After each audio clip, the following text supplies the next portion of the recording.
There was a book on the shelf that had not been there the day before, and the man who put it there, the vicar's library assistant, agreed, had been dead for 40 years.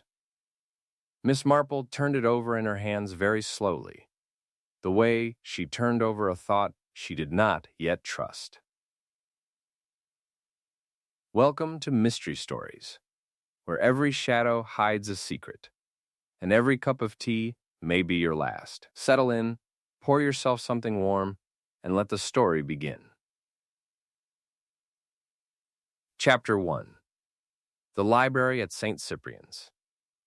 The village of Little Nesting had, over the course of its 300 years, produced one schoolmaster of note, a minor poetess whose slim volume was occasionally still found in second-hand shops, and a library at St. Cyprian's Church that nobody quite knew what to do with.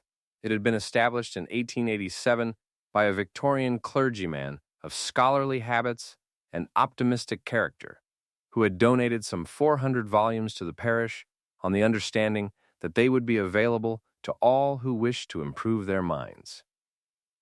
The Reverend Harold Grantham had meant well. He always had. But Little Nesting, as a village, had never been particularly interested in improving its mind, and the library, tucked into a long, low room behind the vestry, smelling permanently of must and old hymn books, had existed for decades in a state of cheerful neglect. The windows were tall and narrow and faced north, which meant the light inside was always the color of a day that cannot quite decide whether to begin. Books stood in rows along 3 walls, interspersed here and there with gaps where volumes had been borrowed and not returned, the way teeth go in an old jaw. A wooden card catalog stood near the door, oak, beautifully made, each tiny drawer bearing a hand-lettered label, though the cards inside had not been updated since 1953, and one entire drawer contained nothing but a dried lavender sprig and a note saying, "See Mrs. Hodgett," without further explanation. There was a table in the center of the room, a reading table of the old-fashioned sort, solid as a promise, with a green shaded lamp that hummed faintly when switched on. 4 chairs surrounded it, none of which matched, and on the table itself there usually sat whatever Mrs. Edith Poole had left behind on her last visit. A cardigan, a reading glass on a cord, a knitting bag from which she had never, to anyone's knowledge, actually produced any knitting. Mrs. Edith Poole was the library's unofficial custodian. She had not asked for the position. It had simply arranged itself around her over the years, the way ivy arranges itself around a gate, until the two became inseparable. She was 71, a widow of 12 years, and she came to the library on Tuesdays and Thursdays between 2 and 5 in the afternoon, and on alternate Saturday mornings, and she was there now, on this particular Tuesday in late October, standing very still in front of the east wall of shelves, staring at a book. She had been staring at it for some minutes. It was not staring back, of course. It was simply a book. Standing upright between Mr. H.V. Morton's In Search of England and a battered copy of Pepys's diary, its spine a dark burgundy, its title stamped in faded gold letters that caught the watery afternoon light with a kind of reluctant gleam. The Correspondence of Sir Anthony Thrace, 1842-1879. Mrs. Poole had catalogued every volume in this library. Twice, in fact, once when she first took on the role, and once again in 1998 when it had been suggested the library might be sold off, which suggestion she had firmly resisted. She knew this library the way she knew her own kitchen. Every shelf, every title, every stubborn drawer in the catalog that needed a particular sideways pressure to open properly. This book had not been here before. She was absolutely certain of it. She reached out and touched the spine, then thought better of actually removing it. There was something about the stillness of the room, something about the particular quality of the gray October afternoon pressing against the narrow windows that made her feel she should not rush. She went instead to the telephone in the vestry, an old Bakelite affair on a shelf between a bottle of communion wine and a spare surplice, and rang Miss Jane Marple. Miss Marple, who had been expecting nothing more eventful from her afternoon than a pot of Earl Grey and the completion of a small piece of blue crochet work, listened carefully, asked 2 brief questions, and said she would come at once. Chapter 2. Miss Marple Comes to Look. The walk from Miss Marple's cottage to St. Cyprian's was not a long one, perhaps 8 minutes at a comfortable pace, 10 if one stopped to exchange words at the post office, 12 if Mrs. Brigstock was outside her garden gate and in a talkative mood, which she often was. It was 11 minutes today, because Mrs. Brigstock was indeed at her gate, wrapped in a large tweedy coat and clearly hoping for conversation, and Miss Marple, while pausing, was not entirely drawn in. She said something kind about Mrs. Brigstock's late dahlias, which had been cut back but whose stems still showed promisingly, accepted the observation that the autumn had been rather mixed, and continued on her way with the pleasant sensation of having been both sociable and efficient. The churchyard was quiet in the late afternoon. The old yew trees at the lick gate stood very dark against the pale sky, their roots pushing up through the path in places that one had to step over carefully. Miss Marple was careful. She had learned at 82 that carefulness was not timidity. It was simply the application of good sense to the knowledge that one's bones were no longer entirely forgiving. The library room was reached through a side door of the church, then along a short passage that smelled of stone and candle wax and, faintly, of the mice that occasionally sheltered in the old organ pipes. Mrs. Poole was waiting in the doorway, her hands clasped together in a manner that suggested controlled agitation. "I haven't touched it," she said at once. "Quite right," said Miss Marple. She came in, set her bag on one of the non-matching chairs, and looked at the shelf Mrs. Poole was indicating. She stood for a moment with her hands folded, studying the book in its place without touching it, the way a bird watcher studies a bird without raising the binoculars too quickly. The Correspondence of Sir Anthony Thrace, 1842-1879. It was a substantial volume, perhaps 400 pages, she judged, bound in dark burgundy cloth with a slight texture to it, as if the cloth had once had more character that had been pressed out over time. The gold lettering was the old style, slightly embossed. A publisher's mark at the base of the spine, too small to read without her glass. She took out her reading glass. Harrington and Sons, London, 1901. She reached out and with 2 careful fingers drew the book from its place. It came easily, with the particular soft resistance of a book that has been recently placed rather than long settled. A book that has not yet bonded itself to its neighbors through years of shared dust and compressed air. She opened it. The pages were clean. Not merely unread, but genuinely clean, the kind of clean that speaks of a book kept somewhere dry and dark and undisturbed for a very long time. The print was the fine, close-set type of its period, slightly brownish at the margins. The frontispiece was an engraving of a gentleman in middle age with a full beard and an expression of mild but permanent dissatisfaction. Sir Anthony Thrace, 1817-1891. She turned to the title page. The book had been published, as she had judged, by Harrington and Sons of London in 1901 and was described as a selection of letters from the papers of Sir Anthony Thrace, compiled by his nephew, the Reverend Edward Thrace, M.A. Oxon. Inside the front cover, someone had written in pencil, in a small and careful hand, "Property of the library, St. Cyprian's Church, Little Nesting.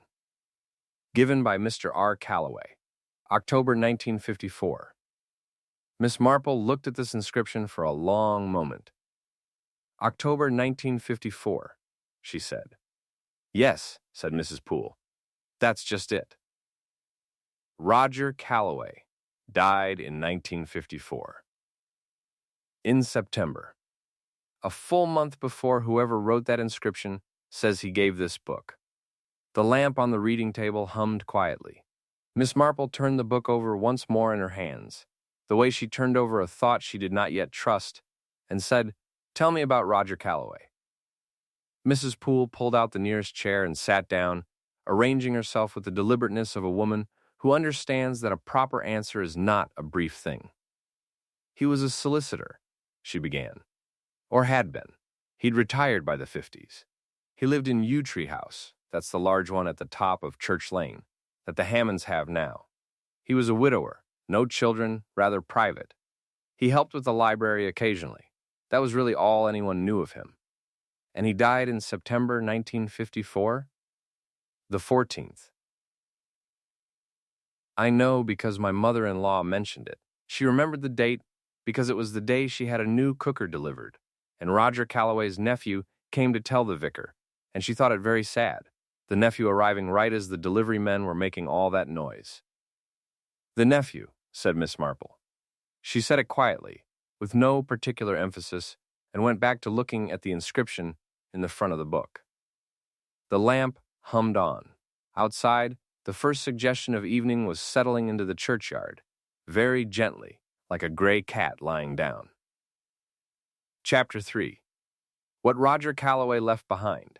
The Hammonds, who now occupied Yew Tree House, were not helpful in the way that people are sometimes not helpful. That is to say, they were perfectly willing to be helpful. They simply had nothing useful to offer.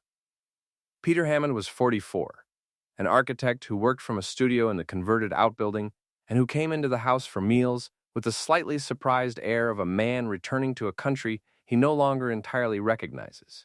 His wife, Caroline, was a gardener of dedicated intensity whose dahlias were, Mrs. Brigstock had been known to allow, slightly better than her own.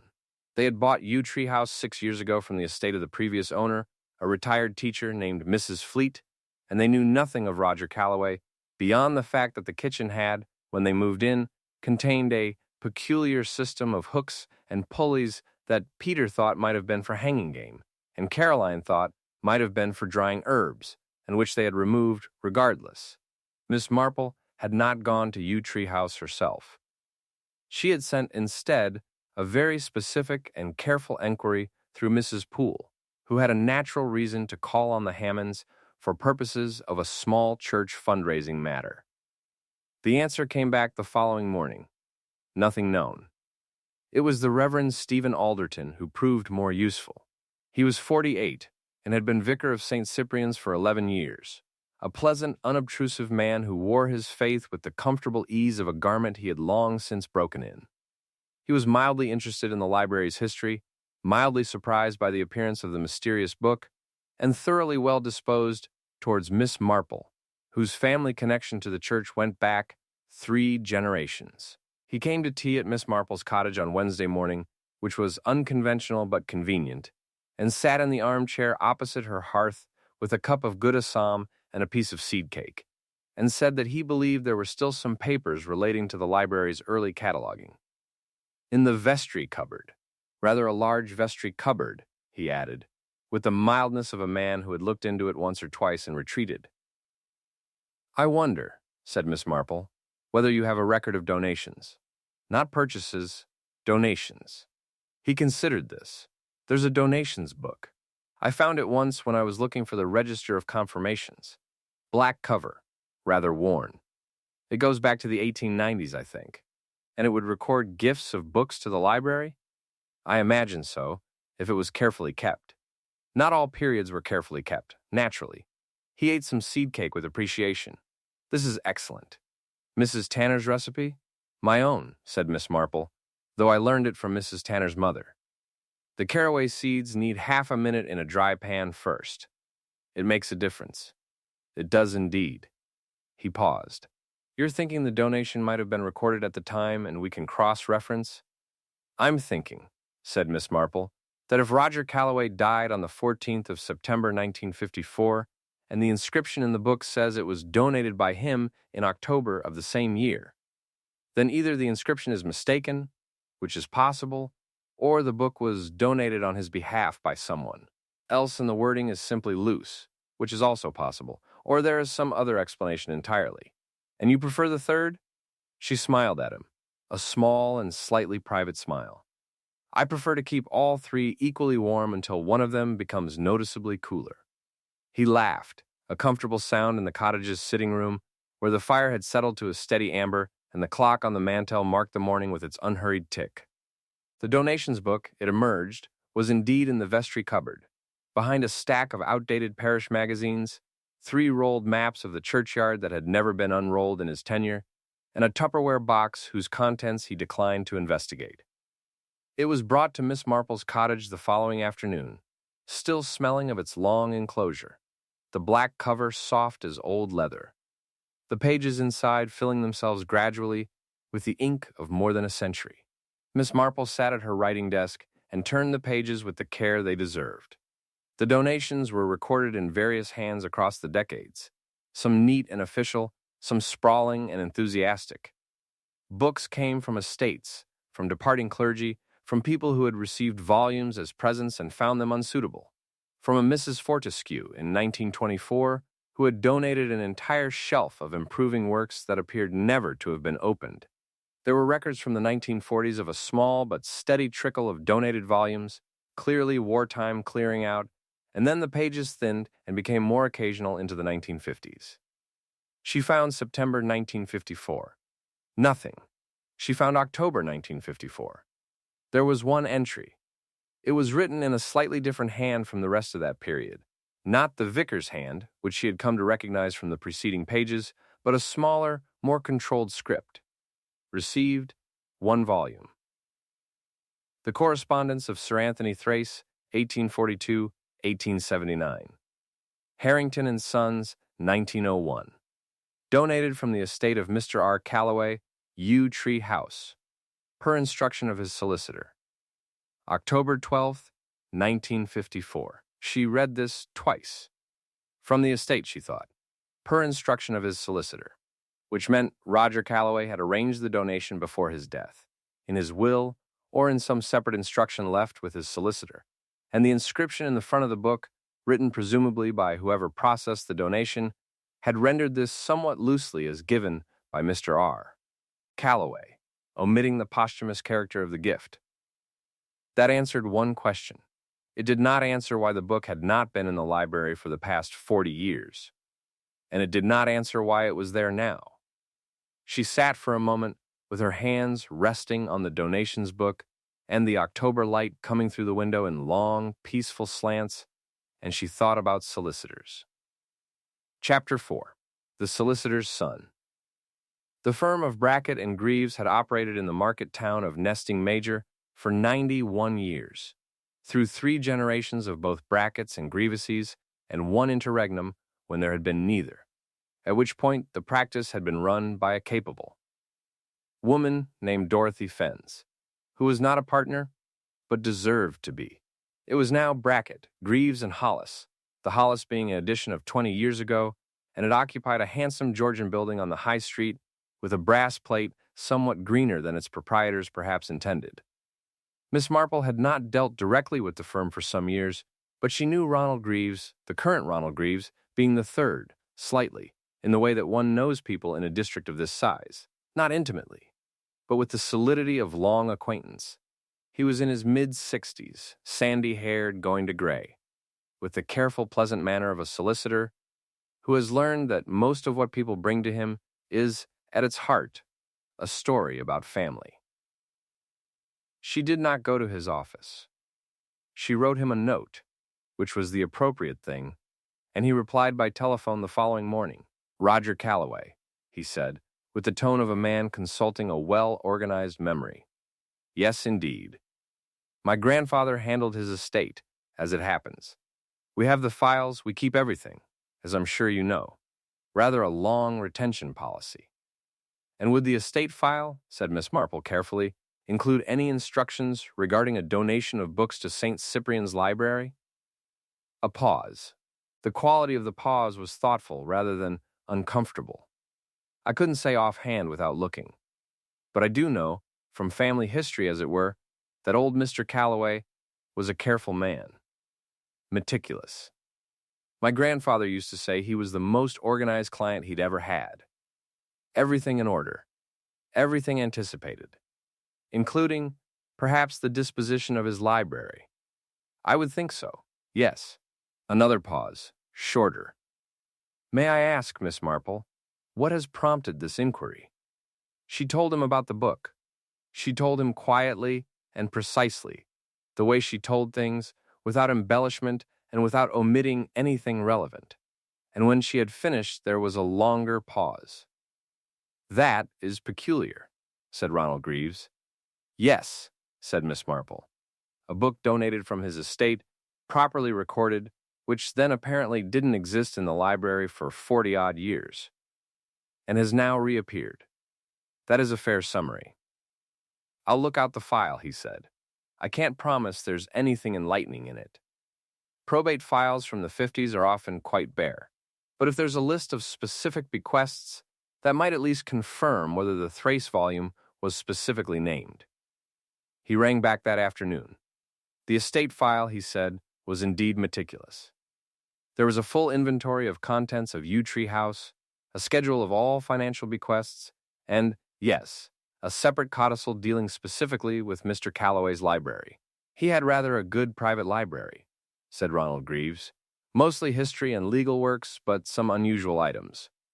The codicil directed that the whole of his private library was to be offered first to St. Cyprian's, and any volumes not accepted were to go to the county library service. Not specifically the Thrace volume. Not specifically, no. The whole library. Donated en masse. And what happened to the rest? The file notes that 9 volumes were accepted by St. Cyprian's, and the remainder, some 63 volumes, were collected by the County Library Service in November 1954. Miss Marple thought about this. So the Thrace volume was one of 9 specifically kept. That would appear to be the case. The 9 aren't individually listed in the file, just the total. And the County Library Service, said Miss Marple. Would they still have records? She could hear the slight smile in his voice. For 1954? They're computerized now, of course, which means everything before about 1990 is in boxes in a storage facility that I understand none of the current staff has ever actually visited. But it might be worth asking. Miss Marple thanked him and set down the telephone. She sat for a few minutes looking at the garden, where her gardener, Fred Townsend, was doing something purposeful with the last of the autumn roses. Fred was a man of very few words, all of them necessary, and she appreciated this quality in him as she appreciated it in most things. 9 volumes, she thought, from a library of 72. Somebody had chosen those 9. Somebody at the church, a vicar or a churchwarden, or perhaps someone like Mrs. Poole's predecessor, had gone to Yew Tree House in October or November of 1954 and had chosen 9 books from 63. That person would have known which ones they wanted. They would have had reasons. And one of the 9 had been the Thrace correspondence, which had then, apparently, vanished from the library for 40 years before reappearing last week. She looked at the book, which she had brought home and set on her own writing desk, and thought, what is it about you? The book looked back with the settled, brownish patience of the long dead and uninformative. Chapter 5. Mrs. Poole remembers. Miss Marple had long since learned that in a village of any character, the most useful repository of historical information was rarely any official record. Official records told you what had been done. They did not tell you what had been felt, or feared, or quietly arranged differently from how it ought to have been. For that, you needed people who had been paying attention for a long time. Mrs. Poole had been paying attention for most of her 71 years. She came to tea on Thursday, in the way that women of a certain kind and vintage come to tea. That is, as both guest and collaborator, bringing with her a small offering of shortbread and a large offering of organized memory. She settled into the second-best chair by the fire, accepted her cup with a slight adjustment of its position in the saucer that suggested she had views about these things, and began. I was 17 in 1954, she said, so I don't remember Roger Calloway personally. But my mother did. She said he was a quiet man, not unfriendly, exactly. He always spoke at the gate. He was on the parish council for a time, but self-contained. The kind of man who doesn't give much away. Did he have any close connections in the village? He was friendly with vicar fellows. The vicar at the time, before Mr. Henderson, before all of them. A rather elderly vicar who'd been here since before the war. Thomas Fellows. He died not long after Calloway, actually, 1956 or 57. My mother said they used to walk together of an evening sometimes. The two old bachelors, she called them. A slight pause. Mr. Calloway was a widower, as I said. I don't know that he and fellows were especially intimate, just companionable. And the library, said Miss Marple, in those years. Who was responsible for it? Before me, it was a Mrs. Agnes Dunmore, a schoolteacher. She retired from the school and took up the library in the late 40s, I think. She was thorough, very thorough. It's her handwriting in most of the catalog cards. She died in 1975, and I took over. Or rather, it took over me. A small, wry smile. I've often wondered about that. Whether I was appointed or whether I simply failed to escape at the right moment. Did you know Mrs. Dunmore? To speak to. Not well. She was an older generation, quite formal, rather reserved. The sort of woman who expected to be addressed as Mrs. Dunmore and would have found Agnes's somewhat startling from anyone under 50. Miss Marple poured more tea. Outside, the afternoon was pressing itself pleasantly against the windows, the garden in its autumn undress showing the good bones of its structure. When you took over the library in 1975, she said, did you catalog it from scratch? I checked it against Mrs. Dunmore's catalog, yes. Some things had drifted, a few books in wrong places, a few missing without any record of borrowing. I made notes. She looked at Miss Marple steadily. Are you asking whether I would have noticed if the Thrace book was already missing in 1975? I am. I would have. Mrs. Dunmore's catalog lists it. I found it last night when I went back and checked. The card is there, in her handwriting with the call number she assigned it, and a location, East Wall, Shelf 4, which is exactly where it appeared last Tuesday. She set down her cup. Which means either it was there when I first cataloged in 1975 and I simply didn't notice it leave at some later point, which is possible, I'm not infallible, or it was already gone and I somehow failed to notice the gap. Or, said Miss Marple, the gap was concealed. Mrs. Poole looked at her. Concealed how? If a book is removed from a shelf and the remaining books are shifted slightly together, the gap closes. It looks like a solid row. Unless you are checking title by title against a list, you might not notice. And when cataloging, if the card is present in the catalog, you might reasonably assume the book is present on the shelf and not search for it specifically. A silence. That's rather deliberate, said Mrs. Poole. Yes, said Miss Marple. It is. The fire settled. The clock ticked. Mrs. Poole sat quite still with a look on her face that was not quite alarm, but was in that neighborhood, the way a good respectable village is sometimes in the neighborhood of things it would rather not be near. Someone removed it deliberately, she said, and someone has now returned it, said Miss Marple.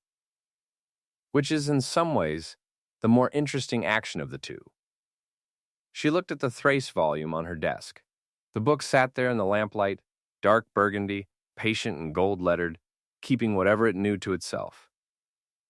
I think, said Miss Marple, that we should read it. Mrs. Poole looked at the book as if it had, just slightly, moved of its own accord.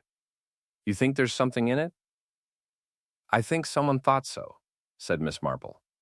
Someone took it away and kept it, and then someone, the same person or a different one, decided it should come back.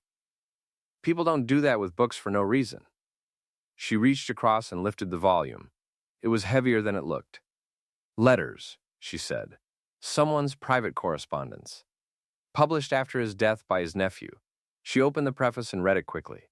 The Reverend Edward Thrace says in his introduction that he has omitted nothing of significance, that the letters represent his uncle's character faithfully, and that he has only withheld those portions which might cause unnecessary distress to persons still living.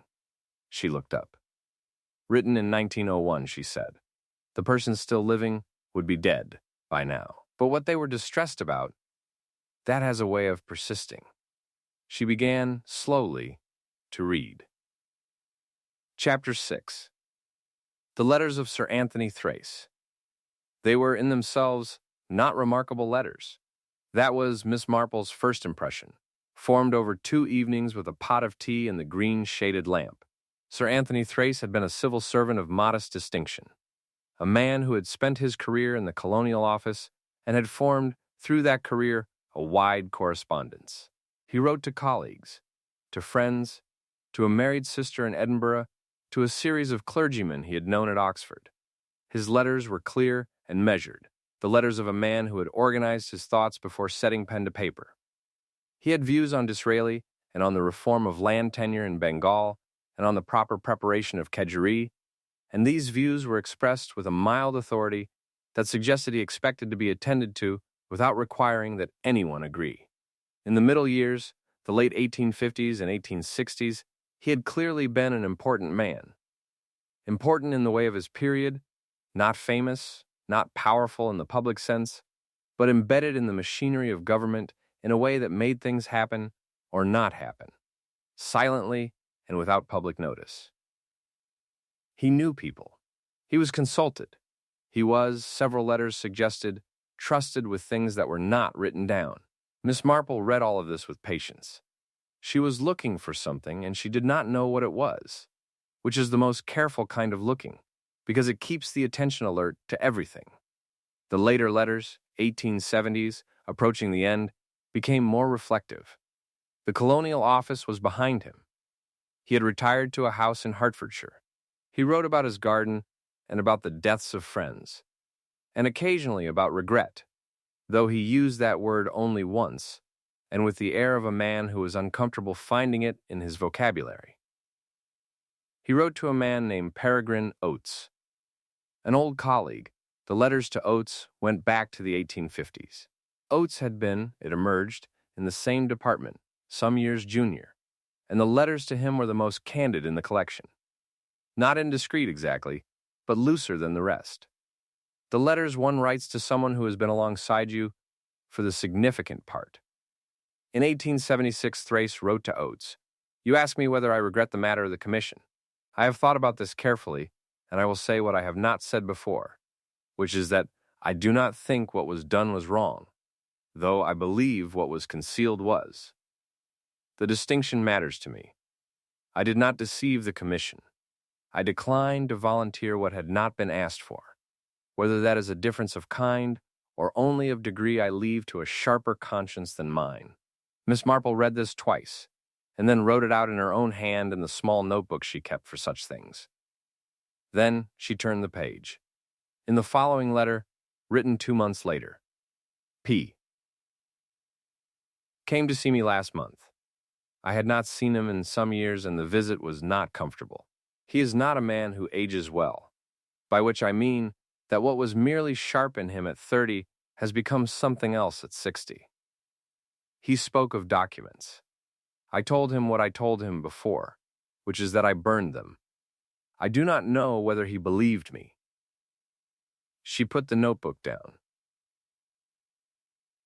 P, she thought. The letters were addressed to Oates. P was someone else. She went back to the earlier correspondence, reading more carefully now, looking for P. There were several references, oblique at first.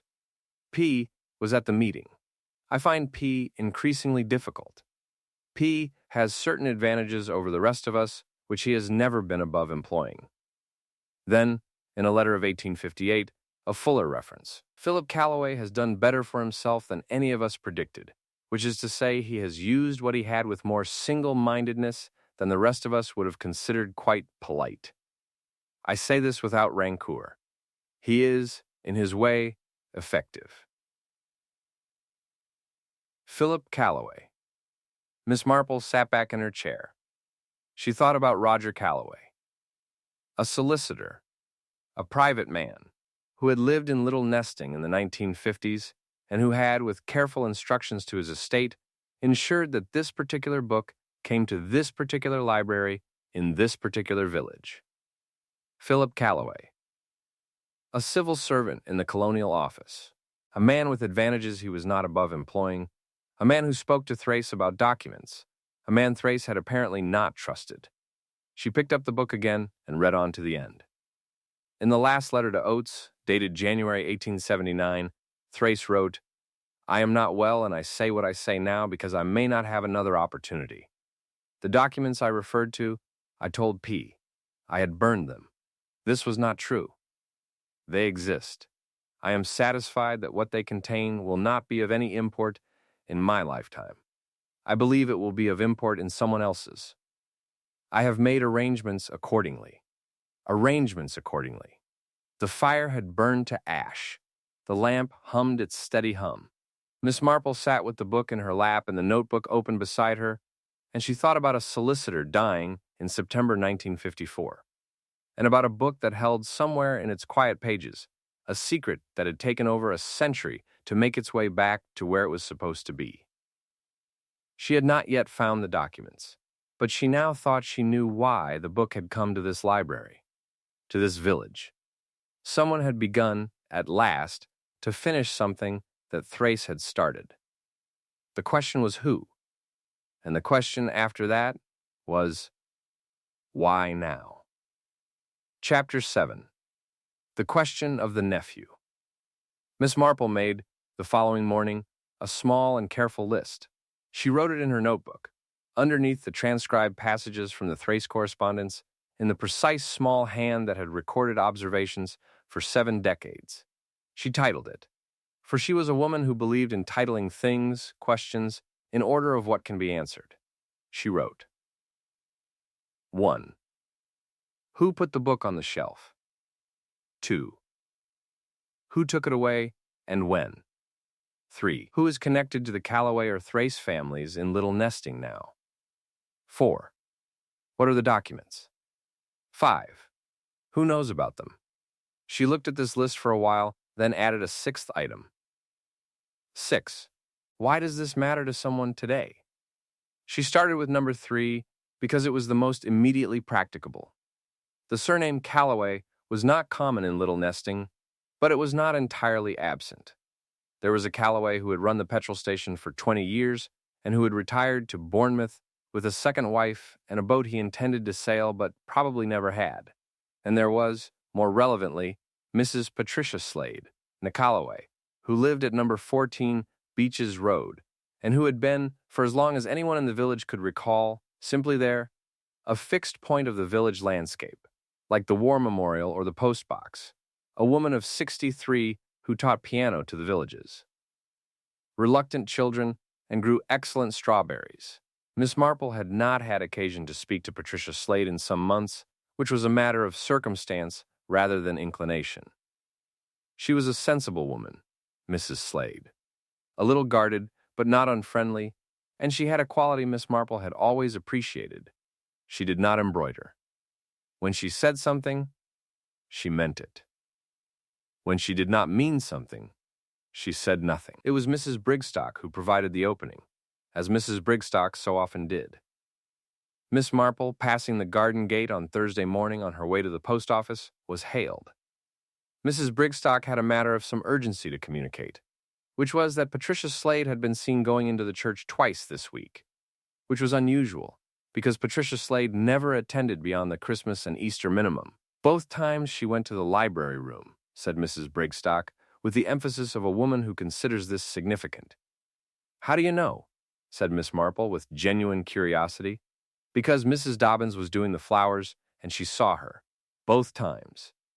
And the second time she came out looking, Mrs. Dobbins said, rather strange. White. And she walked away very quickly. Miss Marple thought about this.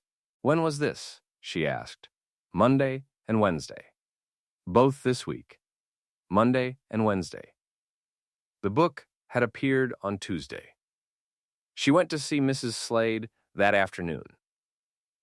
Patricia Slade's house was a Victorian terrace, well kept, with a bay window and a front garden in which nothing had been allowed to grow that did not behave itself.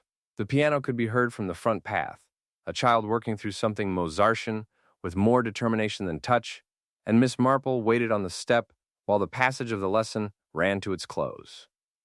The door opened. Mrs. Slade was a compact woman with short gray hair and clear blue eyes that assessed you without being unfriendly about it. She looked at Miss Marple and something in her face shifted, not quite surprise, more the expression of a woman who had half expected a particular thing to happen and is not entirely sure how she feels about its happening. Miss Marple, she said. "Come in."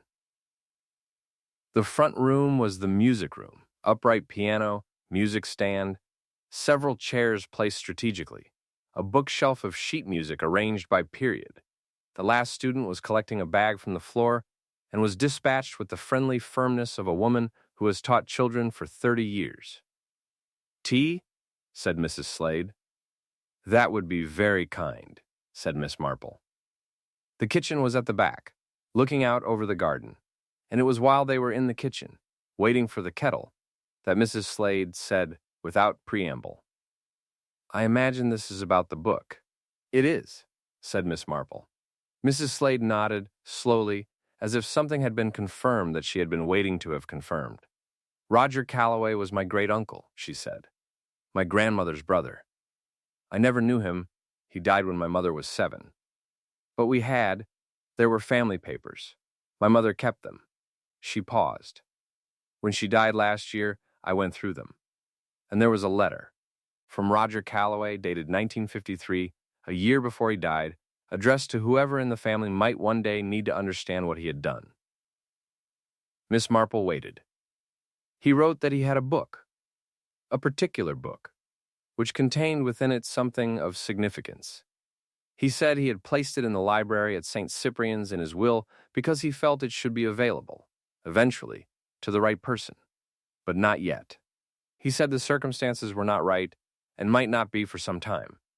He asked whoever read the letter to use their judgment about when the time had come."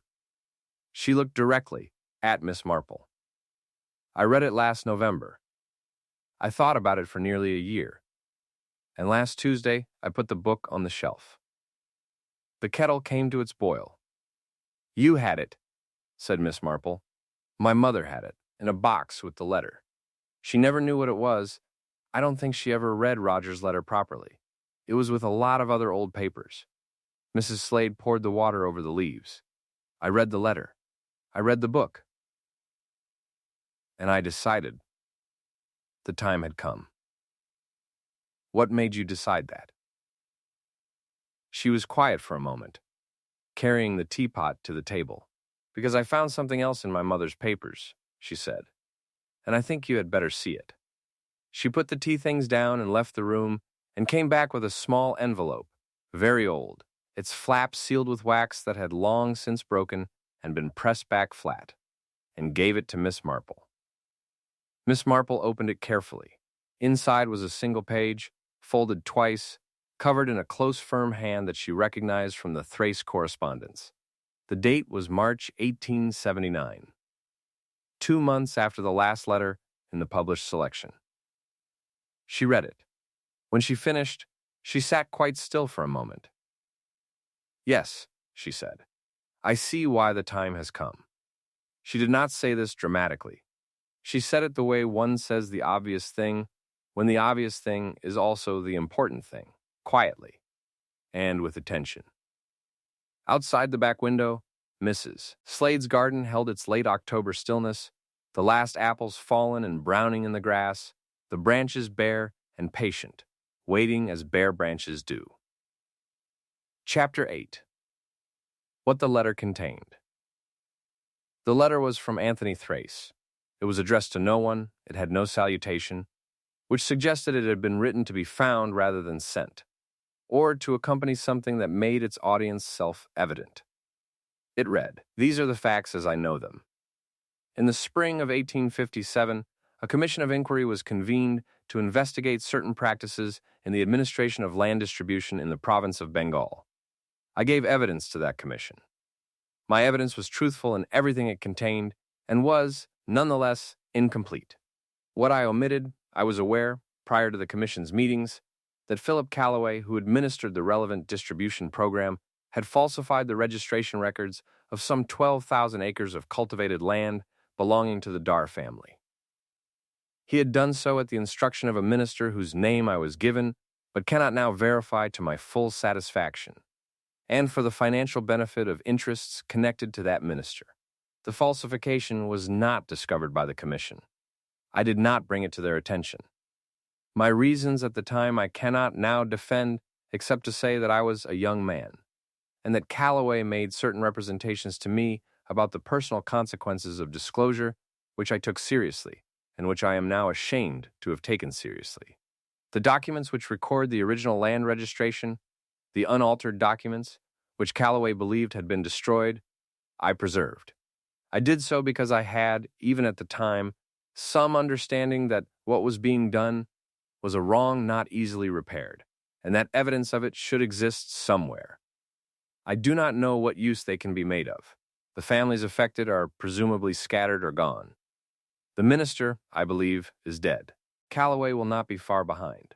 But I have preserved them, and I intend that they should be preserved further. They are in the book, not in the text. The volume as published does not contain them.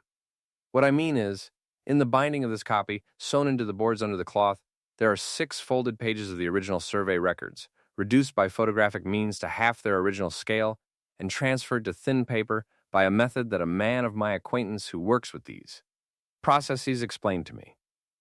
They are small enough to go unnoticed and clear enough to be read. I give this to R, because he is the most honest solicitor I have ever known, and because he has a conscience that does not require the approval of others, and because I know he will understand what should be done with it when the doing becomes possible. A.T. Miss Marple read the letter to the end, then read it again. Mrs. Slade had poured the tea and was sitting with her hands around her cup, watching. "In the binding," said Miss Marple. "Yes. Have you looked? I didn't know how without damaging the book." A slight pause. I was frightened of doing it wrong. Miss Marple understood this. Some things you need someone else for. Not because you are incapable, but because the weight of the action is more than one person should bear alone. "I will need someone who knows about books," she said. "Old books and old bindings." She thought for a moment. "There is a man in Nesting Major, Mr. Oswald Birch, who restores books for the county archive. He would know how to look without damaging." "And then," said Mrs. Slade. "And then," said Miss Marple, "we see what is there. And if what Thrace says is there is actually there, then we consider what it means and what should be done with it." She picked up her tea. The kitchen was warm and smelled of the morning's baking. Mrs. Slade was the sort of woman who baked because it was useful rather than because it was fashionable, and the garden outside was the garden of a woman who tended things with care and expected them to last. "The Dhar family," said Mrs. Slade. "You know who they were?" "I know who the Dhars are," said Miss Marple. "There is a Dr. Prem Dhar in Little Nesting. He has been here 12 years. He was my doctor for 7 of them, before he semi-retired." She set down her cup.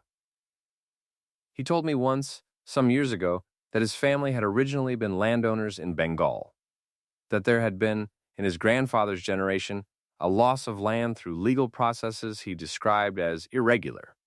He said it with great calm, the way people describe old wounds that have been lived with for a long time." Mrs. Slade said nothing. There was nothing, for a moment, to say. "His grandfather," said Miss Marple quietly, "would have been the generation of 1857. The clock in the hall marked the quarter hour, a small and domestic sound, unremarkable except in context. She had known Dr. Dhar for 7 years. She had sat in his surgery and discussed her blood pressure and her gardening and the particular unreliability of the autumn weather. He had been a careful and observant doctor, precise in the way of good doctors, unhurried, and he had the quality she most valued in a professional person, which was that he listened to what you actually said rather than what he expected you to say. His family had lost 12,000 acres of cultivated land in the province of Bengal in the administration of 1857, and the proof of why and how had been sewn into the boards of a book in the library of St. Cyprian's Church for 40 years, and before that had sat in a solicitor's house, and before that in the private keeping of an elderly civil servant who had not quite had the courage to use it, but had not quite had the hardness to destroy it. Miss Marple looked at the letter in her hands and thought of all the people in that chain: Thrace, Roger Calloway, Calloway's daughter, Mrs. Slade, each carrying this knowledge a little further down the years without quite knowing what to do with it, the way people carry objects they have inherited, whose purpose they cannot identify. And now here it was at her kitchen table, in the village where Dr. Dhar had lived for 12 years and tended the village's health with the calm competence of a man who had made his peace with what could not be changed. Or had he? She thought about that. She set the letter on the table very carefully, as if it might shift. "Patricia," she said, "you said you found something else in your mother's papers that made you decide the time had come. The letter was one thing. What was the other?" Mrs. Slade looked at her steadily. "A news cutting," she said. "From the Indian press, online, actually. My nephew found it for me when I described what Roger's letter contained. Last year, about a legal case in India in which descendants of a family in Bengal, the Dhars, specifically, have brought a claim relating to colonial-era land fraud. The case has been running for 3 years. It has recently reached a stage where documentary evidence from the original period would be of particular significance." She said this plainly, as she said everything. "The timing," said Miss Marple, "is not coincidental." "No," said Mrs. Slade. "In the garden, a blackbird was working the fallen apples with cheerful industry, unburdened by history, concerned only with the morning." Miss Marple folded the letter back into its envelope. "I think," she said, "I should speak to Dr. Dhar. But first," she thought, "the book. First we open the binding and see what is there." And she was aware, sitting in that warm kitchen with the tea going cold, that she was doing what she had done many times before in many different forms. She was moving through a very old story toward its proper ending. Not a dramatic ending, not a clever twist. Just the truth, at last arriving at the person it had been addressed to, with the patience of something that had been traveling a very long way. Chapter 9. Mr. Birch and His Methods. Mr. Oswald Birch operated from a building in the courtyard behind Nesting Major's library, a low stone building of no architectural distinction but considerable practical excellence, being dry, north-lit, and of a temperature that fluctuated very little between seasons. He had been there for 30 years, which was long enough for the building and its occupant to have acquired a mutual quality, like two people who have lived together so long that each has gradually shaped the other's habits.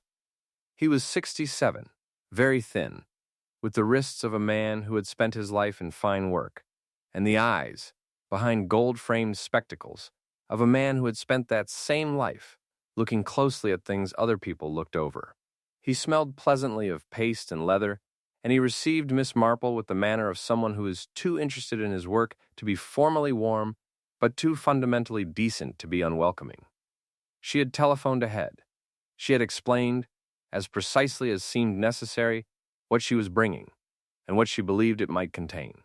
She had not, she found, needed to explain very much, because Mr. Birch, once the phrase sewn into the boards was reached, had said "ah" in a tone that suggested he had encountered this sort of thing before and found it interesting. He took the book from her with both hands and carried it to his examination table, which was lit from above by a lamp on an adjustable arm, and from below by a secondary light panel that gave the work's surface the quality of a stage. He stood very still with the book for a moment, much as Miss Marple had stood before the shelf when she first saw it, and then he put on a second, larger pair of spectacles and began to examine it. "Harrington and Sons," he said. 1901. Good house.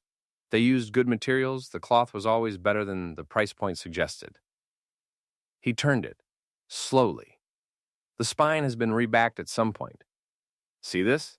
The original cloth at the spine was replaced, probably 20-30 years after publication. A competent job. Not especially careful, but competent. Would the rebacking disturb anything in the boards? Miss Marple asked. Possibly, if whoever did it was careless about the joints.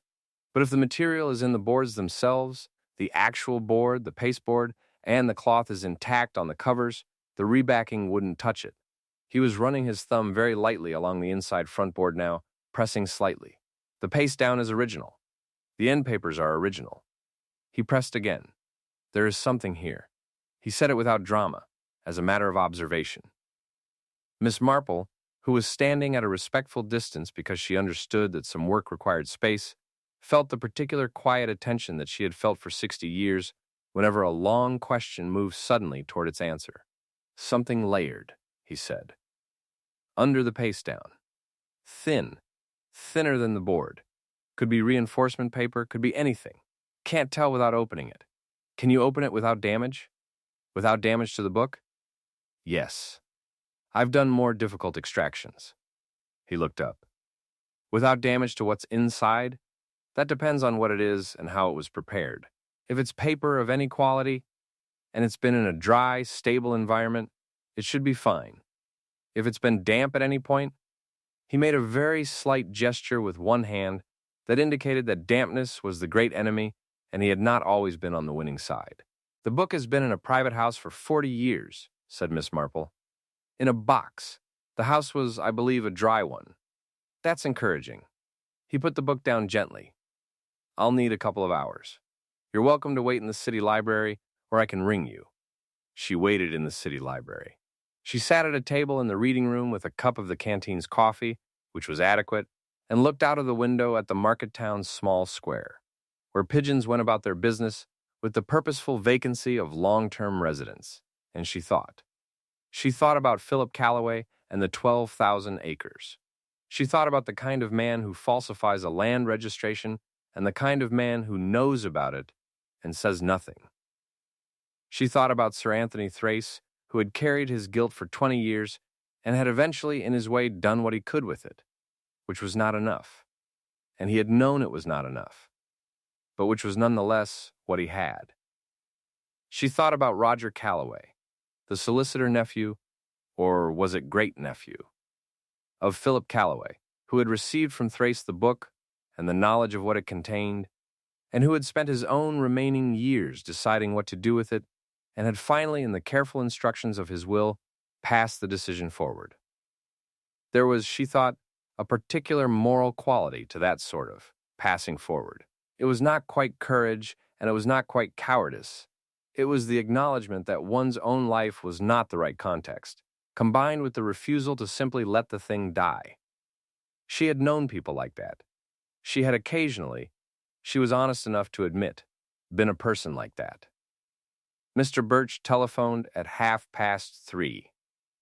"You'll want to come back," he said. "I've found it." She was there in 8 minutes. He had the book open on the examination table, the front pasted down, lifted with extraordinary care, and laid alongside it on a sheet of archival tissue were 6 pieces of thin paper, smaller than she had expected, perhaps 15 centimeters by 10, covered in a fine, reduced print that she could see was a script unfamiliar to her. "Bengali," said Mr. Birch, "or a land survey form in Bengali with English notations in the margins. I can't read it, but the marginalia are in English." He passed her his magnifying glass. "The paper is thin but stable. Very good quality originally, rag paper. The photographic reduction process, whatever they used, was well done.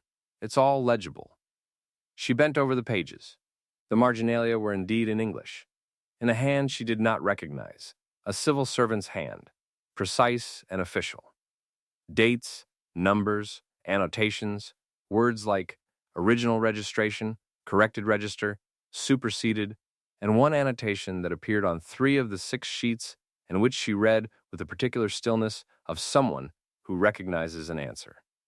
The annotation read, "P. Calloway, amended per instruction, 14 March 1857. She straightened up. "Can these be photographed?" she asked. "Properly copied, so that the originals need not travel?"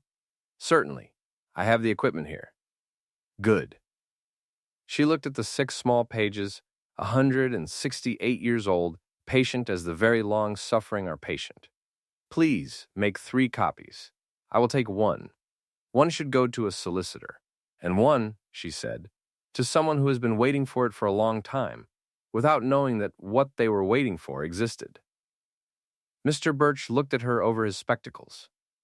"You know who that is?" "I believe so," said Miss Marple. "Yes." He nodded, accepting this, and turned to his copying equipment with the calm of a man who has spent his life handling things that mattered to other people. Chapter 10. Dr. Dhar at Home. Miss Marple had learned over the course of a long life that there are conversations one can have sitting down and conversations one cannot, and that the distinction between them lies not in the content of what is to be said, but in the weight of what it means to say it. She rang Dr. Dhar and asked whether she might call. He said yes with the ease of a man who was used to being called upon, and also with a warmth she had always found in him and which she had always trusted. He was a man who was warm without being careless about it, which was a quality more rare than its simplicity suggested. His house was at the north end of the village, a Victorian semi-detached that had been extended at the back with considerable taste, a glass and timber room that opened onto a garden still retaining its summer's formality beneath the October's reduction. He met her at the door himself, took her coat, and settled her in the back room with a cup of tea that arrived with the promptness of a household in good order. He was 68, slight and upright, with white hair and the hands of a man who had spent his career touching people's lives at their most vulnerable and had retained, through that contact, a kind of steadiness. He had a quality Miss Marple associated with a certain sort of very good doctor, which was that his attention, when given, was entire. He sat across from her and waited, with the unhurried patience of a man who has spent his career understanding that what people mean to say and what they begin by saying are rarely the same thing. "I should begin," said Miss Marple, "by telling you about a book." She told it from the beginning. She was thorough and she was precise, and she did not soften or embroider, because he was a man who deserved the plain account. She told him about Mrs. Poole and the shelf. She told him about the donations record and Roger Calloway's estate. She told him about Patricia Slade and the letter. She told him what the letter contained. When she said the name, Philip Calloway, Bengal, 1857, 12,000 acres, she watched his face. He had gone very still, not with surprise exactly, more with the expression of a man who has received, after a long time, a letter he had been told to expect, but had ceased truly to believe would arrive. "The Dhar family," he said.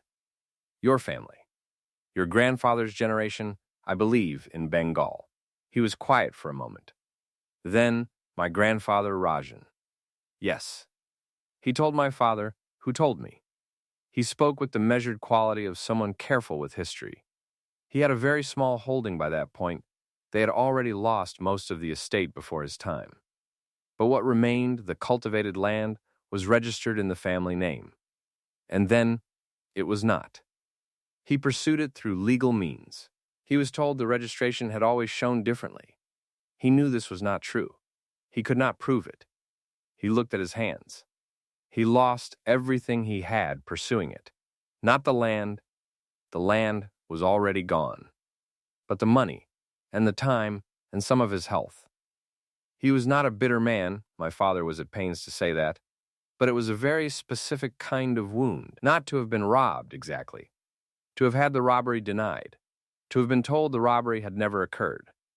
He said this evenly, not with anger, because the anger had long since been refined into something quieter and more durable. "I have something to give you," said Miss Marple. She opened her bag and took out the copy Mr. Birch had made, 3 sheets of paper, printed from the photographs he had taken of the small recovered documents. She set them on the table between them. "These are copies," she said. "The originals are in safekeeping with a solicitor. They are the original survey records showing the land in your family's name, annotated by Philip Calloway to indicate that he altered them on the 14th of March, 1857. She paused. "There is a legal case, I understand, currently proceeding in India." He had picked up the copies with both hands and was looking at them with the concentrated attention of a man reading something in a language he knows well. "Yes," he said. "My cousin Ananya has been pursuing it for 3 years. The case has been difficult because of the absence of original documentation." He was still reading. "These annotations. P. Calloway, amended per instruction." "Philip Calloway was Roger Calloway's great-uncle," said Miss Marple. "It was Roger Calloway who received these documents from Thrace and ensured they were preserved. Dr. Dhar looked up. Roger Calloway. He considered the name, a solicitor, in this village. He died in 1954. He spent his life, I think, trying to find the right moment to do something with what he had. And he never found it. He found the next best thing, said Miss Marple. He passed it to someone who would keep looking. And eventually, through Patricia Slade, and through you being in this village, and through a book returning to its shelf, it has arrived. He set the copies down. His hands, she noticed, were entirely steady. Do you know, he said, after a moment, I have lived in this village for 12 years. I chose it partly by chance. A friend had a practice here. But I have wondered sometimes about the coincidence. A family of a certain origin landing in a particular small English village. A pause. I am not a man given to mystical thinking. Nor am I, said Miss Marple. But I believe that people sometimes carry things toward their proper ending without entirely knowing that they are doing so. Roger Calloway came to Little Nesting for reasons that are not recorded. He spent his last years here. He put into his will an instruction that sent this book to this library. He could not have known you would come here. But the arrangement he made had a patience to it that could in time accommodate you. She said this not mystically, but practically, in the tone of a woman who has watched human arrangements for a very long time and has learned to respect their persistence. He nodded slowly. I'll contact Ananya today, he said. She'll need to speak with a solicitor about the originals. There will be a process. He was quiet for a moment. It won't restore anything, of course. Not the land. Not my grandfather's time or money or health. But the denial, the specific particular denial. The insistence that there was nothing to deny. He stopped. Yes, said Miss Marple. That is what it addresses. The glass and timber room was very quiet. Outside, a wood pigeon was expressing its view of the garden in the unhurried way of wood pigeons, and the oak at the end of the lawn stood in its October colors, bronze and amber, very beautiful, the way old things sometimes are. She drank her tea. He sat with the copies on the table in front of him, not reading them anymore, simply looking at them, the way one looks at something that has been a long time coming. I don't know how to thank you, he said. Thank Patricia Slade, said Miss Marple. And perhaps, in whatever way seems appropriate, Roger Calloway. She said this with the quiet matter-of-factness of a woman who believes in giving credit where credit is due. Chapter 11. Someone who knew. The thing about a village, Miss Marple had often reflected, is that the knowledge it holds is never entirely contained in any one person. It distributes itself, like a substance dissolved in water, through the social fabric, a detail here and a memory there, so that the full picture is always composite, never individual. The difficulty is not usually finding the knowledge. The difficulty is finding which part of it matters. She had answered most of her questions. She knew why the book had come to the library, she knew what it contained, and she knew who needed it. One question remained. Who had taken the book in the first place? Not Roger Calloway. He had donated it. Not the person who had processed the donation in 1954. Someone, at some point, had removed it from the shelf. Mrs. Poole was certain it had been there in 1975. Certain enough, but not entirely certain. And the circumstances of its removal mattered, because they might tell her something else, whether anyone else knew what the book contained, whether anyone else had at some point tried to prevent what had just occurred. She thought about this as she walked through the village on Friday morning, the air carrying the first real edge of coming winter, the last leaves making their small decisions. She thought about Philip Calloway and about the kind of concern that outlasts its cause, the way families carry fears long after the original danger has passed, the way certain anxieties transmit themselves through generations without the reason for them being transmitted along. Roger Calloway had been Philip Calloway's great nephew. He had been an honest man who spent his life with a secret that was not his fault, but was, nonetheless, his responsibility. Were there others in the family? She went to see Patricia Slade again. Mrs. Slade answered the door with the look of a woman who had been expecting this return and led her through to the kitchen without ceremony. "The branch of the family," said Miss Marple, when they were settled. "You are Roger Calloway's great-niece. Are there other descendants of Philip Calloway, other than yourself and the Calloways who ran the petrol station?" Mrs. Slade considered. "There's a cousin," she said. "Martin Calloway. He lives in Gloucester. He's in his 70s, older than me. We're not close. He came to my mother's funeral." A pause. "He asked about the papers." "Asked how?" "He asked whether there was anything of, I think he said of the family history. Papers relating to the family. He was very specific about it, actually, in a way that seemed to me at the time odd. Why would anyone care about old papers?"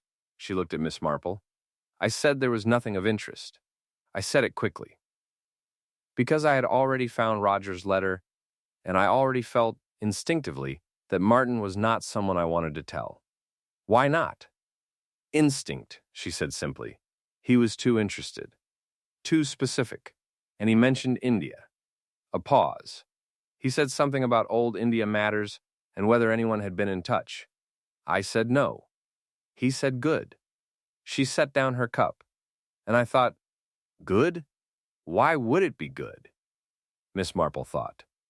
"You've mentioned the legal case in India," she said, "the Dhar family claim.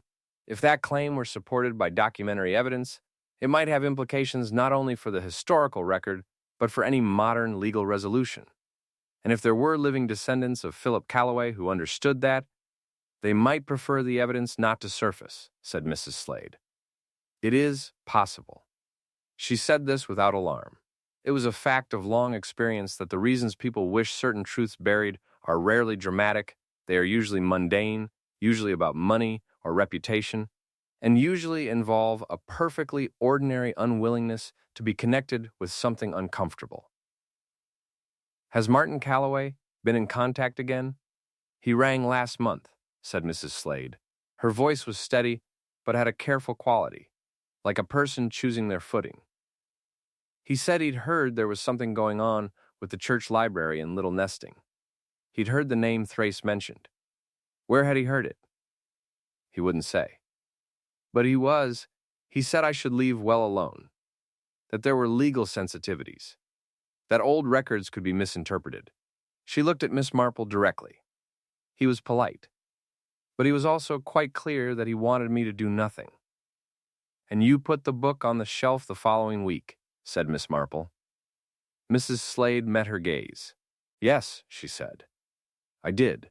There was a quality to this exchange that Miss Marple found, quietly, admirable. Not defiance, Mrs. Slade was not a dramatic woman, simply resolution. The decision made, held to. "I should tell you," said Miss Marple, "that the matter is now substantially in the hands of a solicitor, and the copies of the documents have been provided to Dr. Dhar, who will ensure they reach the relevant legal case. Martin Calloway cannot undo that." Mrs. Slade was quiet for a moment. "Is he the one who took the book?" she asked. "From the library, I mean." "Originally." "I don't know," said Miss Marple. "He might have arranged it. He knew enough of the family history to know what to look for."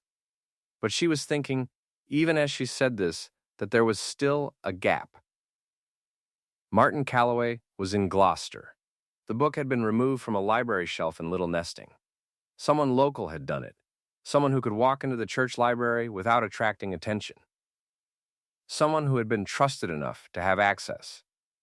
She thought about the vicar's library assistant, and she thought about the people who had come and gone through St. Cyprian's over the decades, and she thought that this particular thread was still loose. She left Mrs. Slade's house and stood for a moment in Beaches Road with the cold November air about her, and the knowledge that she had one more thing to find out.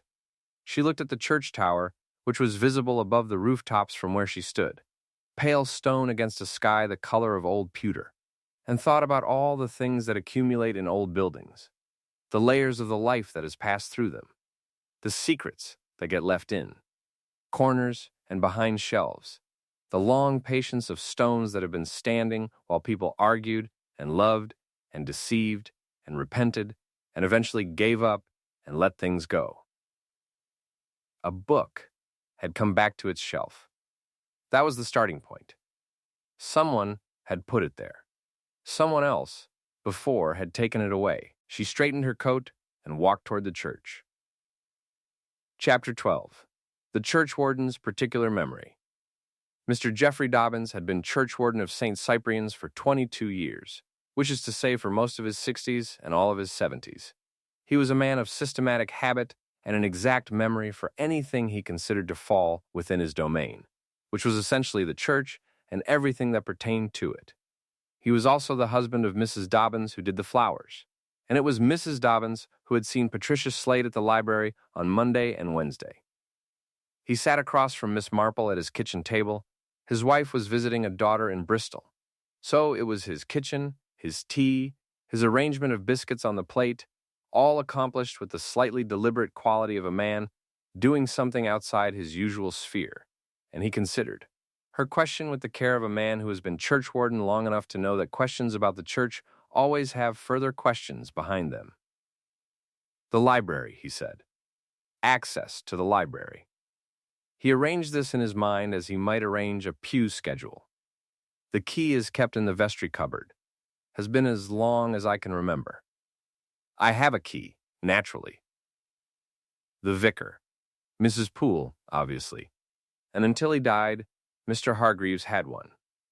Mr. Hargreaves, said Miss Marple. Frank Hargreaves.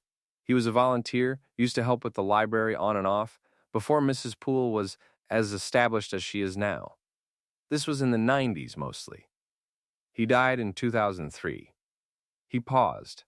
He was a meticulous man. Former bank manager. He kept a list. A list? Of the books. Or rather, he was doing a project at one point, for a few years in the 90s. He was preparing a proper catalog of the library. A new one, because Mrs. Dunmore's cards were so old. He never finished it. His health went before he could. But he had notes. He was very thorough. Miss Marple thought about this. And his notes? She said. They're in the vestry cupboard. He said this with a slight air of triumph, the way a well-organized man sometimes produces the useful thing, as if the well-organizedness of having it were itself a small victory. I kept them when he died because no one else claimed them, and they seemed to belong there. The notes, retrieved from the vestry cupboard that afternoon, the same cupboard that had yielded the donations book, which was beginning to seem to Miss Marple like a vestry cupboard of unusual historical significance, were in 4 manila folders, each labeled in the careful capitals of a man, who had once authorized large sums of other people's money. The third folder was headed Shelf Inventory, East Wall, and was dated, at the top of the first page in pencil, January 1994. She found the relevant shelf, East Wall, Shelf 4, on page 7. He had listed every book in order from left to right, with author, title, date of publication, and condition. His handwriting was very small and very even and completely clear. At the position where she would have expected the Thrace volume, there was an asterisk. At the bottom of the page, a corresponding note.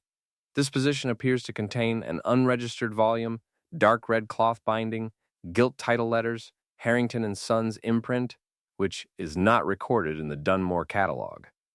Volume has been removed for examination and verification. Fish, John. 12th, 1994. She turned the page. There was a separate sheet, clearly added later, stapled behind the inventory page. January 18th, 1994, volume examined. Title, The Correspondence of Sir Anthony Thrace, 1842, 1879. Harrington and Sons, 1901. Handwritten inscription inside front cover records donation from estate of R. Calloway, October 1954. However, volume not recorded in Dunmore catalog for that period, I have checked twice. Possible it was shelved in error or acquired by informal means. Volume is in excellent condition. Returning it to shelf pending resolution. And then, beneath this, in slightly different ink, a different pen, a different day. February 3rd, 1994.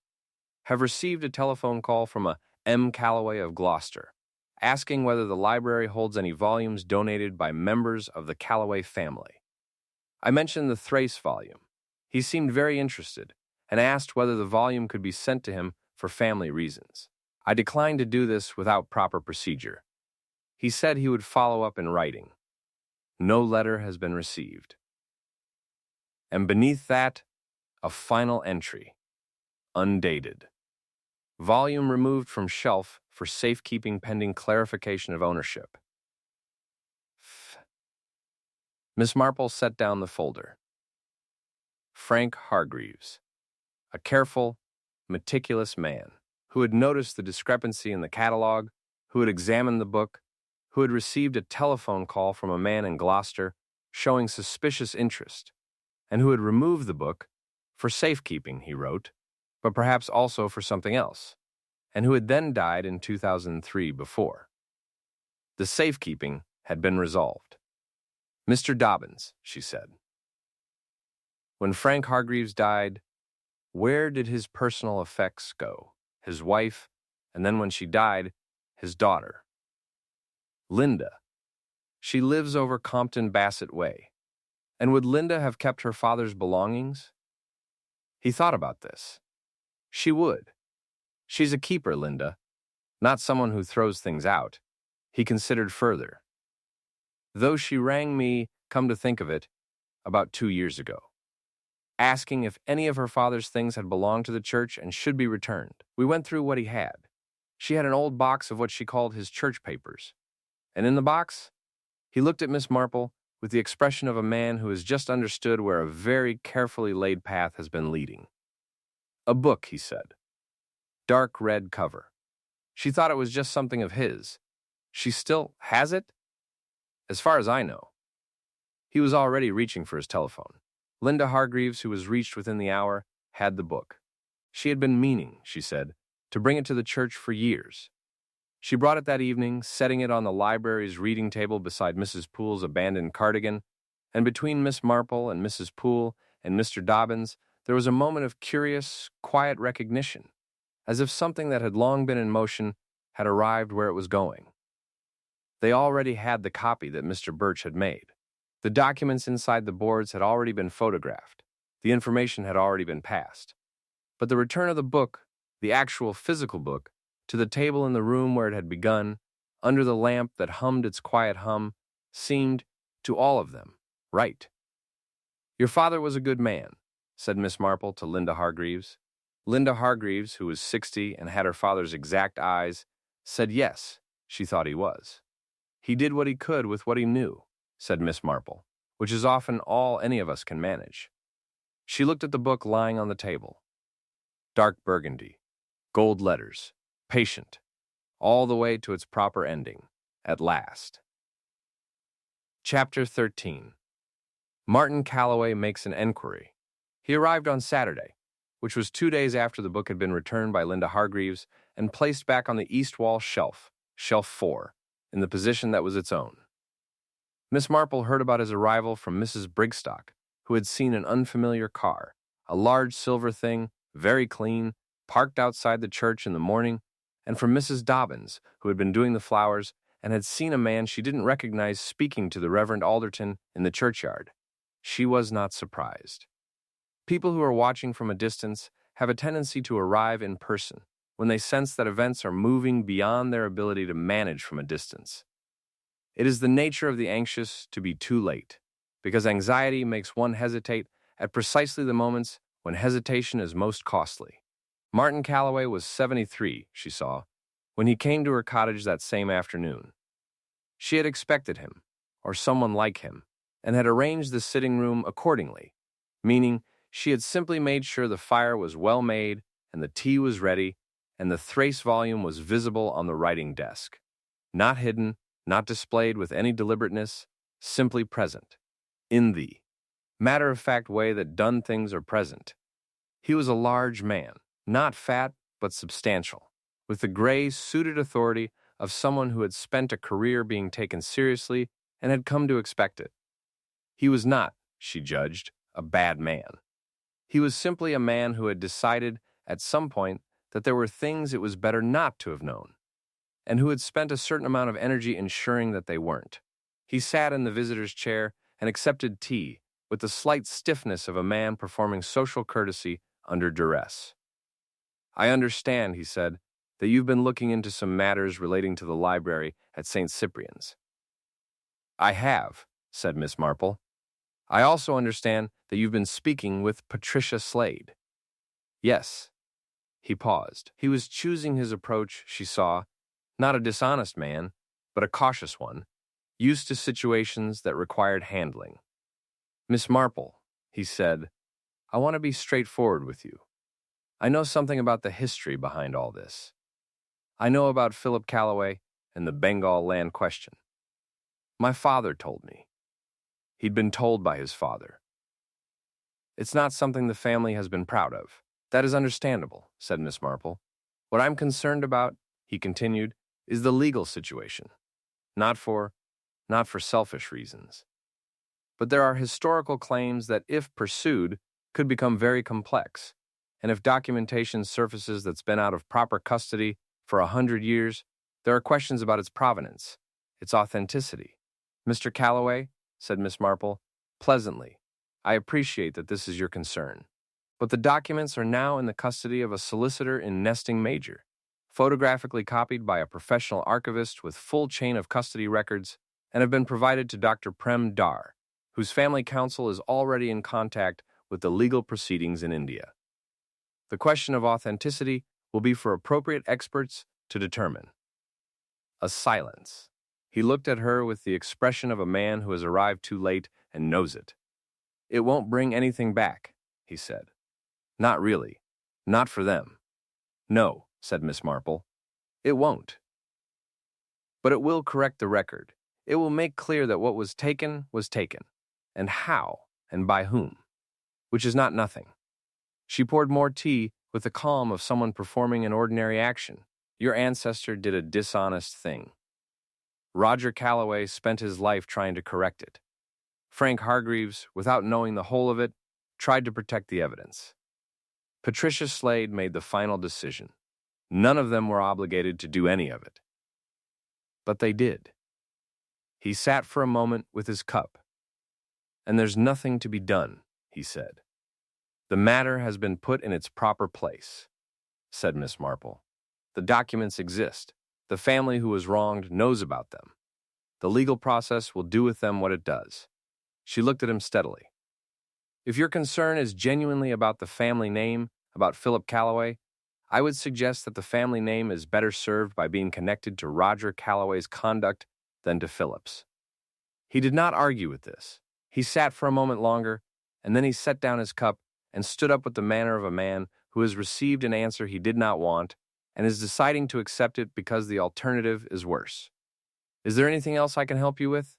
said Miss Marple. "No," he said. "I don't think there is." She showed him out herself. She was not a woman who deputed that kind of thing, and stood at the gate for a moment as his large silver car pulled away through the village. The afternoon was cold and bright, the sky a hard pale blue with a band of gold along the horizon where the sun was going. The yews in the churchyard were very dark against it. The war memorial stood as it had stood for 100 years, listing the names of men who had not come back from one thing or another. She stood at the gate for a moment and thought about all the long chains of consequence that begin with a single dishonest act and how they go forward through families and generations and small villages until someone, somewhere, does the final small thing that closes them. And then she went back inside, because the fire needed attention and she had promised herself that this evening she would finish the crochet work. Chapter 14. The village returns to itself. Little Nesting, as a village, had not known about any of this. This was not, Miss Marple reflected, unusual. The significant events of a village are rarely the ones the village knows about. The ones it knows about, the planning dispute, the vicar's successor, the refusal of planning permission for the new housing estate, these are the events that generate opinion and conversation and are eventually settled by committees and moved on from. The real events are quieter. They happen in back rooms and in the pages of old books and in the decisions of people who do something difficult when they could have done nothing. The village returned to itself. Mrs. Brigstock had a new concern, which was the proposed new speed limit on the road through the village, about which she had opinions that she was sharing widely. The Reverend Alderton prepared for November with the quiet purposefulness of a clergyman who knows that November is a month requiring particular pastoral attentiveness. Mrs. Dobbins arranged her flowers for All Souls' Day with the care she brought to all seasons, the way some people express love. Patricia Slade's piano students came and went along Beach's Road with their instrument cases, their reluctance, and their gradually improving scales. She said nothing to any of them about what she had done, because it was not the kind of thing one said to a 12-year-old practicing a Clementi sonatina. She told Miss Marple about the letter she had received from Dr. Dhar, brief and very warm, thanking her, and she read it with the expression of a woman who has carried something for a long time and has set it down. Mrs. Poole continued to attend the library on Tuesdays and Thursdays. She had written a note in the catalog. She had a proper card now, new, in the library's standard format, recording the book's presence on East Wall, Shelf 4, with the additional note, donated from the estate of R. Calloway, per instruction, October 1954. Restored to collection, November 2024. And she had left it at that, because a library catalog is not a place for annotation about matters of the heart. Dr. Dhar came to see Miss Marple on a Thursday, towards the end of November, and they had tea and sat in the sitting room with the fire going and the garden very quiet in its winter plainness. Ananya says the documents are exactly what was needed, he said. Her legal team is cautiously optimistic. It will take time. These things always do. But there is now a proper evidentiary basis for the claim. He looked at his hands for a moment. She asked me to write to her once a month with news of little nesting so that she knows where it came from. That is a kind thought, said Miss Marple. The village will become part of the story, he said, in our family's telling of it. An English village called Little Nesting, and a church library and a book. Miss Marple thought about that. There was something she liked about it. The idea of a small and ordinary village as the place where a very long journey came to its end. Not a famous place, not a place with a history of consequence, just a village with a library no one had very much used, and an old yew tree, and a Mrs. Brigstock at her gate, and a book on a shelf that had come back to where it was supposed to be. I think, she said, that if Roger Calloway had known this village would be part of that story, he would have been glad. Dr. Dhar nodded. They sat for a while in comfortable quiet, the way people sit when they've said the important things, and the silence that follows is not empty, but full. How did you know? He said at last. When you first saw the book on the shelf, did you know then what it would turn out to be? No, said Miss Marple. I knew something was not as it should be. And I knew, from long experience, that when something is not as it should be in a very small and ordinary seeming way, it is often because something very large and important is being managed carefully by someone. She smiled, a small and private smile. People are clever about big things. They put them in little containers. It makes them easier to carry. He laughed at this, and it was a good sound in the sitting room. Will you stay in the village? She asked. You mentioned once that you were considering returning to the city. I was, he said. 2 years ago I thought about it, but I find I am, a pause, attached. It is perhaps a strange attachment for a man whose family's connection to the place is so recent, but I find I am. That is how villages work, said Miss Marple. They accumulate you, very slowly, without making a fuss about it. And then one day you discover you are part of the furniture. She said this warmly, because she meant it warmly, and because she knew it was true. Outside, the November afternoon was doing what November afternoons do in English villages, coming in early and gray and rather beautiful in the way that things are beautiful when they are not trying to be. A robin had found something in the remains of the kitchen garden. The bare branches of the apple tree made their quiet, complicated pattern against the dimming sky. The book was on its shelf. The letters were in their proper custody. The chain that had begun with a man falsifying a land register in Bengal in 1857 had closed, at last, with the gentlest and most ordinary of conclusions: a cup of tea in a cottage, two people talking in the warm. Not dramatic, not triumphant, simply settled, the way the best things are. Chapter 15. What Miss Marple said to the crochet work. The crochet work was blue, a particular shade of blue that Miss Marple had chosen without any plan, simply because she'd had the wool to hand, and the wool had been that color, and sometimes that is reason enough. It was a long piece, of no fixed purpose. She had begun it in September, and it had grown steadily through October and November into something that was somewhere between a blanket and a scarf, and declined to commit fully to either. Fred Townsend, her gardener, had once asked what it was going to be, and she had said she hadn't decided yet, and he had accepted this with the equanimity of a man who does not ask more than is necessary. She sat with it on the last evening of November, the fire good and the lamp lit, and the village outside in its winter quiet, and she let the rhythm of it settle her thoughts. It had been, she reflected, a simple case. Not in its content. The content was 168 years deep and stretched from Bengal to Gloucestershire and back again. But in its shape. The shape was the simple one. A thing that had been hidden had been kept, and a thing that had been kept had been passed, and a thing that had been passed had, at last, been received. The geometry was straightforward, even if the length of its lines was unusual. She thought about the people who had moved along those lines. Philip Calloway, who had done a dishonest thing and had spent what remained to him afterwards ensuring it was not undone. Anthony Thrace, who had done a cowardly thing and had spent the rest of his life constructing, quietly and by degrees, the best possible correction for it.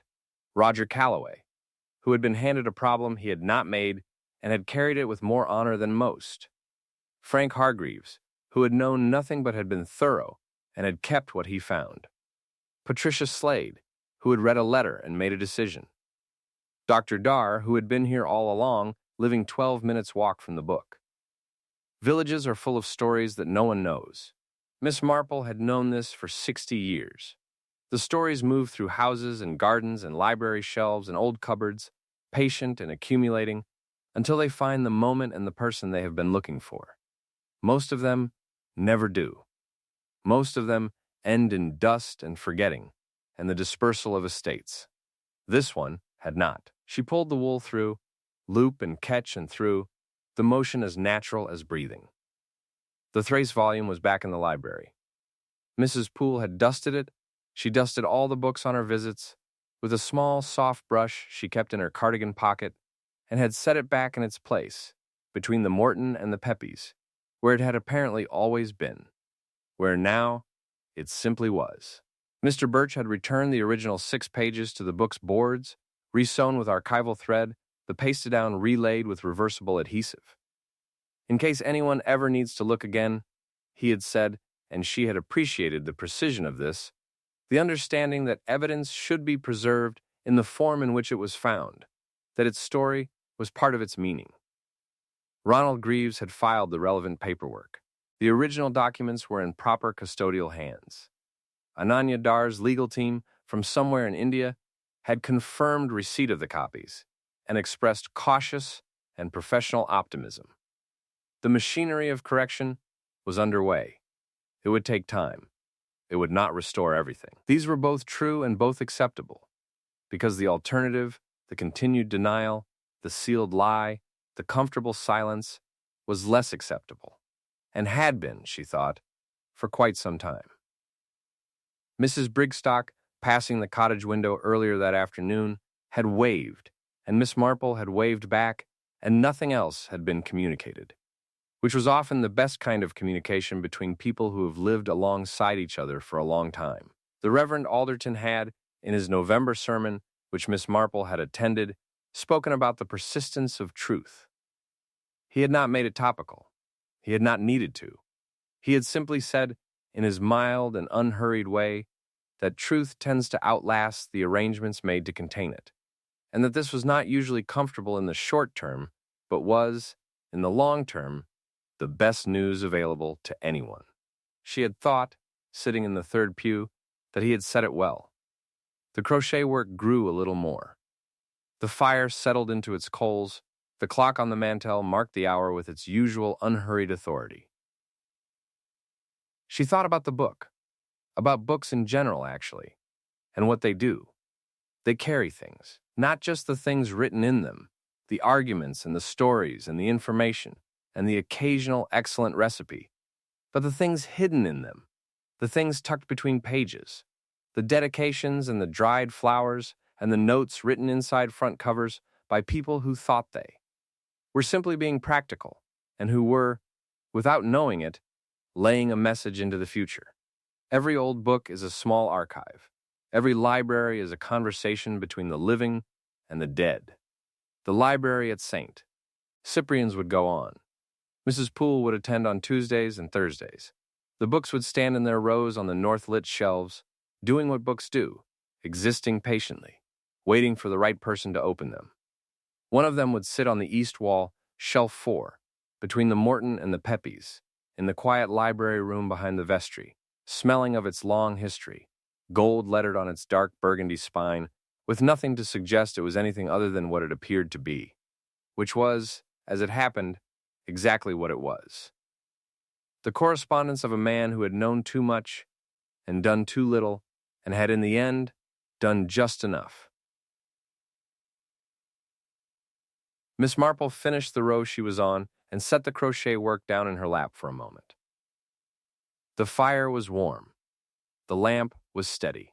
The village was quiet in the way it was always quiet this time of evening, not empty, but resting, drawing in its breath, all its small and important lives proceeding in their separate rooms. She picked up the crochet work again. Blue, she had decided, was the right color for it after all. She didn't know what it was going to be yet. But it would be something useful, she expected. It generally was. Outside, in the dark November garden, the apple trees stood very still in the windless air, its bare branches making their patient and familiar shape against the sky, all its leaves long since fallen and gone, waiting without urgency for the year to turn again. As it would. As it always did.